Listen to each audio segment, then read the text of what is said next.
She said it like a warning, low, almost amused. "You're dangerous." Her voice carried that half-smile tone that could cut or comfort. And I, too close to step back, told her, "That's why you stayed." The silence that followed wasn't empty. It held everything neither of us was supposed to want. It began on a late Thursday evening, one of those nights when the city quiets early but refuses to sleep. I'd gone to the cafe just to finish some notes for class, half an excuse, really, because I knew she worked the evening shift there. She always looked out of place behind the counter, not because she didn't belong, but because everything about her carried a kind of quiet grace that didn't match the hum of espresso machines. Mid-40s, maybe? Dark hair that refused to stay in its clip, falling across her neck every time she leaned over to hand a cup across the counter. Her hands, they moved like she'd learned long ago to slow down in a world that rushes. That night, it was slow enough for her to notice me watching. "You always come here this late?" she asked, wiping the counter, not looking at me yet. "Only when I need to think." "What about tonight?" "I'm not sure if I'm thinking or avoiding it." That made her glance up, the kind of look that lasts too long to be casual. There was something behind it, something neither of us had named. She sat down at the table beside mine once the cafe emptied. Her apron still on, her coffee gone cold. She didn't ask permission, and I didn't offer small talk. The light above us flickered once, and for a moment, everything felt too close. Her perfume was faint, something like cedar and rain. She had the kind of beauty that didn't announce itself. It lingered, quiet but certain, like a song you recognize before you remember where you heard it. "You look like you're carrying something," she said after a while. I laughed softly. "Aren't we all?" Her lips curved, not quite a smile. "You're too young to sound tired. Maybe I just notice things too much." She studied me, eyes narrowing slightly. "That's not always a gift. Neither is pretending not to." That made her pause, the smallest shift in her breath, a tightening of her fingers around the coffee cup. She didn't answer right away. Instead, she traced the rim of the cup, her fingertips circling slowly, over and over, as if thinking through something she couldn't say aloud. I watched, pretending not to. When she finally spoke, her voice had softened. "You shouldn't say things like that." "Why not?" "Because I might start believing them." There was a hum in the silence between us, the kind that fills a room when two people are both aware of the same thing but too careful to touch it. She leaned back, crossed her legs, and for a moment, our knees brushed. She didn't move away. Neither did I. Outside, a bus hissed to a stop, headlights bleeding through the window. Her eyes followed the sound, but her body didn't. I wanted to say something, anything, but the words stayed caught in my throat. She looked back at me then, steady, deliberate, the kind of look that says, "I know exactly what you're thinking, and I shouldn't want to know." Then, quietly, "You're dangerous." I smiled. "That's why you stayed." She exhaled, just once, a sound somewhere between a sigh and a laugh. But before she could answer, the door swung open, the bell above it cutting through the moment. Her head turned sharply. Someone had come in. And the space between us, warm, charged, and possibly fragile, broke like thin glass. I didn't see her for 3 days after that night. The cafe stayed open, the same lights, same playlists, but she wasn't there. Another barista said she'd taken some time off, her tone careful, like it wasn't her business to know why. By the 4th evening, I'd stopped pretending I just wanted coffee. When she finally came back, her hair was damp from rain, her shirt sleeves rolled to her elbows. There was something softer about her, or maybe I'd just forgotten how quietly she filled the room. "You found your thinking place again," she said, setting a mug in front of me. "Only if you're here," I replied before I could stop myself. She blinked, the faintest smile tugging at her lips. You shouldn't say things like that. Because you might believe them? Because I already do. It came out more honest than either of us expected. She looked away first, pretending to adjust the napkin holder, but I saw her fingers tremble slightly. I wanted to ask where she'd been, if she'd been okay, but instead I said, I missed the coffee. She gave a quiet laugh, shaking her head. You're not very good at lying. I'm learning, I said. The truth was, I'd been thinking about her voice more than her coffee. About the way she paused before answering questions, like she was choosing words from a fragile shelf.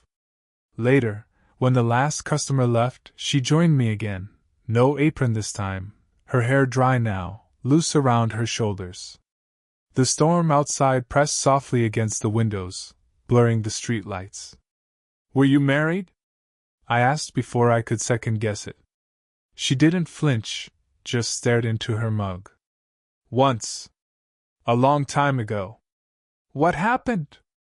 Nothing dramatic. We just stopped hearing each other. She hesitated, then added, He wanted someone who didn't need quiet so much. She looked up then, eyes searching my face. And you? Girlfriend? I shook my head. No. I think I talked too much. That made her smile, faint, tired, real. When she stood to clear the table, her hand brushed my shoulder, a light touch, casual in intention, but too deliberate to be accidental. I looked up at her. She froze. The space between us thinned, the sound of rain the only thing filling it. I could feel the warmth of her, the closeness of her breath as she leaned slightly toward me, not enough to cross the line, but enough to show she knew exactly where it was. I shouldn't, she whispered. I didn't ask you to. Her eyes softened, then closed briefly, as if steadying herself. You don't know what you're doing, she said. Maybe not, I said quietly. But I know it feels right. She laughed under her breath, half disbelief, half surrender. Her hand slipped away then, but not before her thumb brushed the back of my neck, a brief, trembling gesture that left heat long after it was gone. When she turned to leave, she didn't look back. But at the door, she stopped, one hand on the frame, voice barely a whisper over the rain. Tomorrow, she said. Then she was gone, leaving me with her scent, the echo of her touch, and the quiet ache of knowing she meant it. The next night, she wasn't behind the counter. She was sitting at my table before I even ordered, hair tucked behind one ear, sleeves rolled halfway up, pretending she hadn't thought about being there first. You're early, I said. You're late, she replied, though the clock disagreed. We smiled, the same smile we'd both learned to hide behind. The cafe was quieter than usual. Rain again, steady and rhythmic against the glass. The lights hummed softly, golden and forgiving. I almost didn't come, she said, looking out the window. Why? She hesitated, tracing her thumb along the edge of her cup. Because people talk. They always do. I leaned forward. Let them. She laughed quietly. You say that now. Wait until they look at you like you've made a mistake. I probably have, I said. But I'd still make it again. Her eyes flicked up to mine, startled maybe, or caught between wanting to stop me and wanting to believe me. The door opened suddenly, a rush of cold air and noise. Her coworker, a younger woman, stepped in, calling her name. For one suspended second, her hand was still on mine. Then she pulled back so fast the warmth vanished. Hey, you left your phone in the back, the coworker said. Her eyes darted between us, curious, questioning. Thanks, she said quickly. I was just finishing up. The moment cracked open like glass under pressure. I looked down at my untouched drink, pretending not to notice the flush in her cheeks. When her coworker left again, she exhaled sharply, Not a sigh, more a sound of frustration at herself. I told you, she said under her breath. This isn't, it can't be. But it already is, I said. She didn't argue. She just looked tired, the kind of tired that comes from wanting something you're not supposed to touch. When she stood, I followed her to the back hallway, where the lights dimmed and the hum of the cafe faded.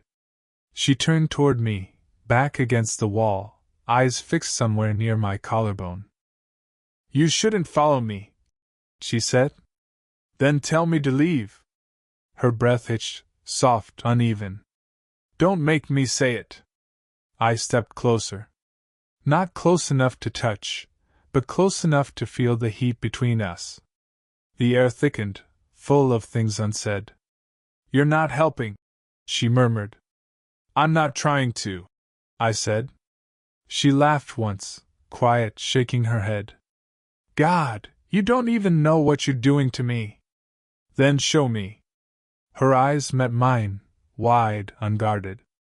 For a second, the world narrowed to the distance between our faces, the scent of rain still clinging to her hair, the faint tremble in her voice.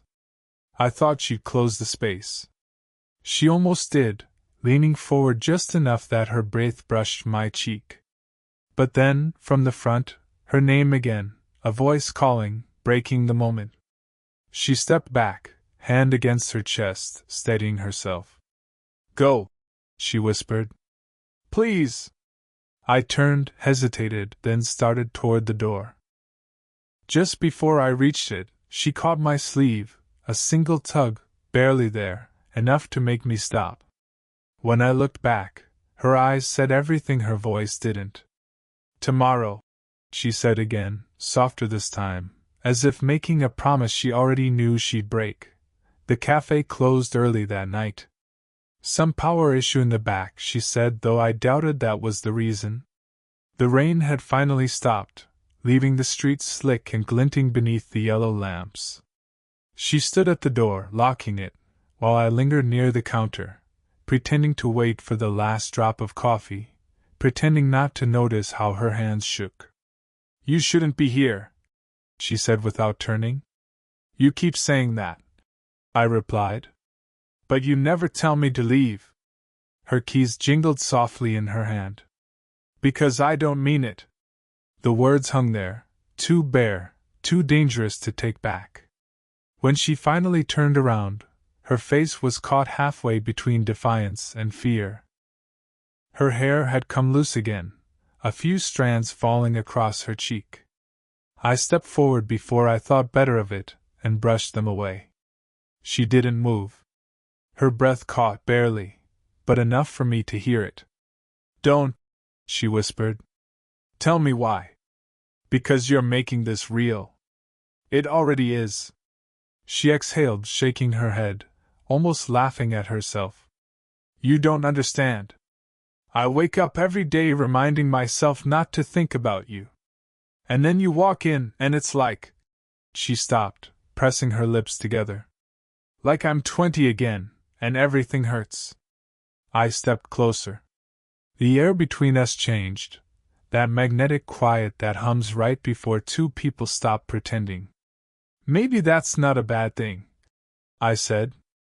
You think wanting something you can't have is good? No, I said softly. But maybe needing it is. She looked at me then, really looked, and something in her eyes broke open. Years of restraint, all the careful composure, gone in one silent heartbeat. I could smell her perfume, faint, warm, familiar now. My hand found her arm, my thumb tracing the inside of her wrist. Her pulse raced beneath my skin. You don't know what this would cost, she said. Then let me pay it. Her laugh trembled. You don't even have anything to lose yet. Maybe that's what scares you, I said. That I'd give it up anyway. She drew in a sharp breath, eyes closing briefly, as if fighting something stronger than sense. When she opened them again, she leaned forward, slowly, like she wanted me to stop her but knew I wouldn't. Her hand rose to my chest, fingers resting there, feeling the rhythm of my heartbeat. My own hand slid up, cupping her face gently, thumb brushing her jaw. The moment stretched, silent, electric. Every breath a decision. I could feel her trembling slightly, and I realized I was too. "Say something," I whispered. Her lips parted, just barely. "This is a mistake," she said. But her voice was soft, uncertain. "Then let's make it." The words left me before I could think. Her eyes flicked down to my mouth, and for one breathless second, she leaned in. Close enough for her whisper to touch my skin. And then, a sharp knock on the glass. We both froze. Outside, someone stood under the streetlight, calling her name. She pulled back instantly, hands slipping from my chest, eyes wide, breath unsteady. "Go," she said again, voice breaking. But this time, when I turned to leave, she didn't look away. And behind her fear, I saw it. The same thing burning in me. The thing that wouldn't stay unspoken much longer. The next day, she didn't come to the cafe. I told myself I wouldn't go looking for her, and then I found myself walking the long way home, past the corner where her apartment lights usually glowed through half-drawn curtains. They were dark. I almost turned back. Almost. When I finally saw her again, it was somewhere I didn't expect, standing outside the university library, talking to someone else. A man, maybe mid-40s, the same age as her. He laughed easily, too easily. She didn't. Her arms were crossed, body angled away. Still, when she noticed me, her expression changed. Not shock, not guilt, but something quieter. Resignation. She said something to the man, nodded once, and he left. She waited until he was gone before walking toward me. "You shouldn't be here," she said, her refrain, her armor. "I could say the same." She sighed, looking away. "He's my ex-husband." The words hit harder than they should have. "You didn't tell me you still talk." "I don't. Not really. He came to tell me he's moving. And that he knows about us." The last word barely made it out of her mouth. "How?" I asked, though the answer already burned in my throat. "He came into the cafe. Last night. He saw..." Her voice caught. "He saw us. The way you looked at me. I felt my chest tighten. So he knows something that never happened?" She shook her head. "It doesn't matter if it happened. He'll make it sound like it did." For a long moment neither of us spoke. The wind moved between us, carrying that faint scent of rain and coffee grounds, the smell that always seemed to follow her. Then she said quietly, "You should stay away from me." I laughed once, not because it was funny, but because it was the only thing I could do. "You keep saying that. And I keep meaning it. But you don't." Her eyes flicked up to mine, fierce now. "Because I'm not supposed to feel this. Because I've already lived through being someone's mistake once." She took a step back, her hand brushing my sleeve as she did. "It wasn't intentional.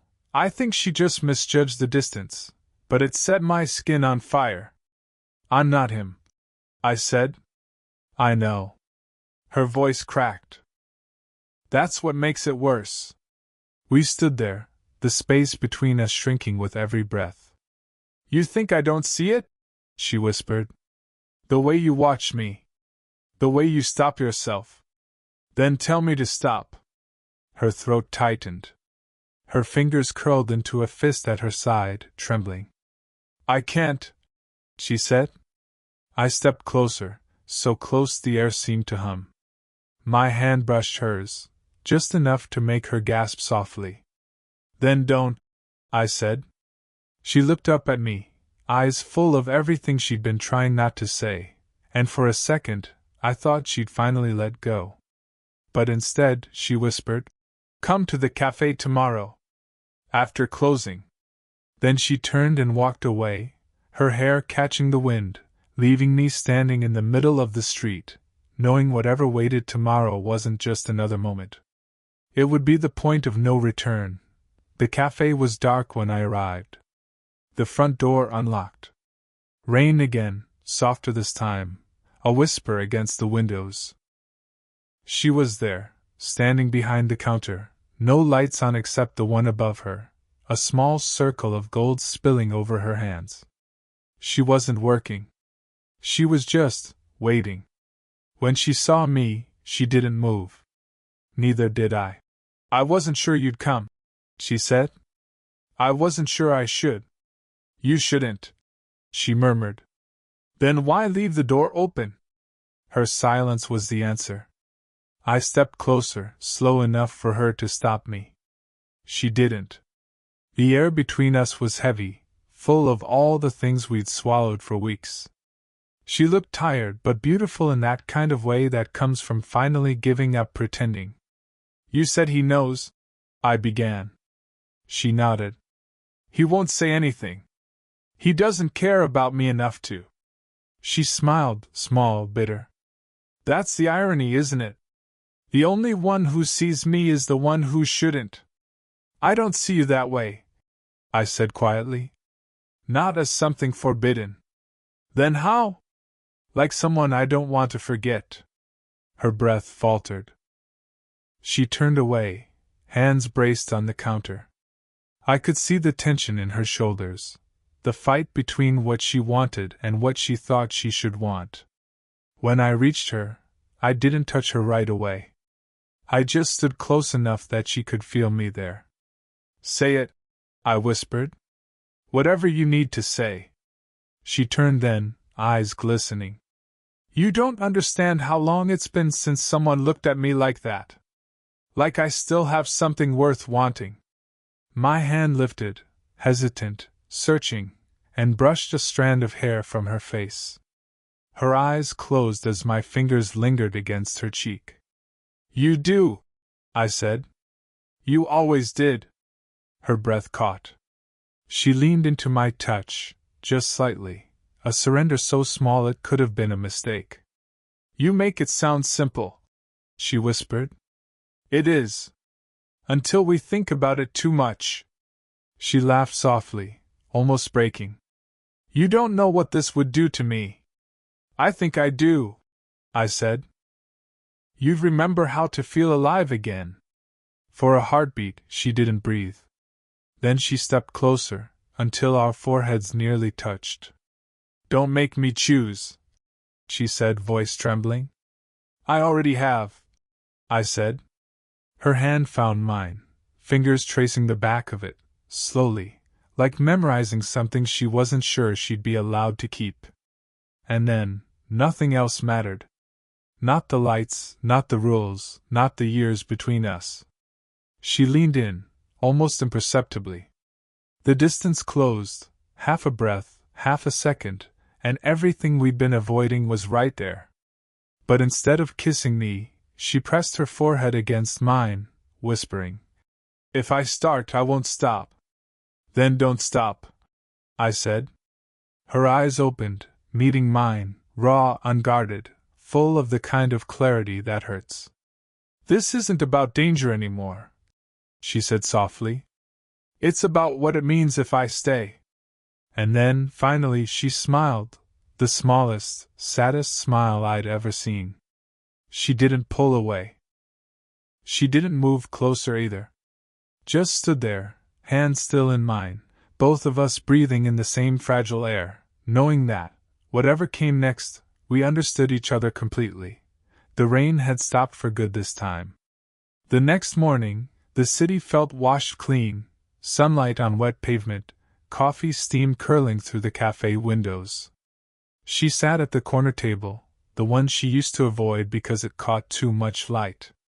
Now, she didn't seem to mind. When I walked in, she looked up. No surprise, no hesitation. Just that quiet, knowing smile, the one that had once made me forget how to breathe. "I thought maybe you wouldn't come back," she said. "I thought maybe you wouldn't want me to." Her lips curved. That's not what I said. I slid into the seat across from her. For a long moment neither of us spoke. The silence wasn't heavy anymore. It felt like something had settled between us, something that didn't need fixing. You know what scares me? She said finally. Not the difference between us. Not what people think. It's that for the first time in a long time, I don't feel invisible. I reached across the table, my hand finding hers. Her fingers hesitated, then folded around mine, warm, steady. You were never invisible, I said. You just stopped looking for people who saw you. Her eyes softened, and she let out a quiet laugh that almost sounded like relief. I spent years trying to be the calm one, she said. The one who doesn't need too much. But you… She stopped, shaking her head. You make it impossible to stay numb. Good, I said. She laughed again, brushing a stray tear with her free hand. Then she stood, moving around the table. I turned slightly, and she placed a hand on my shoulder, tentative at first, then firmer, grounding. I stood too. We were close again, close enough to feel the warmth of her breath, the faint scent of her hair. This still scares me, she whispered. Then we'll take it slow, I said.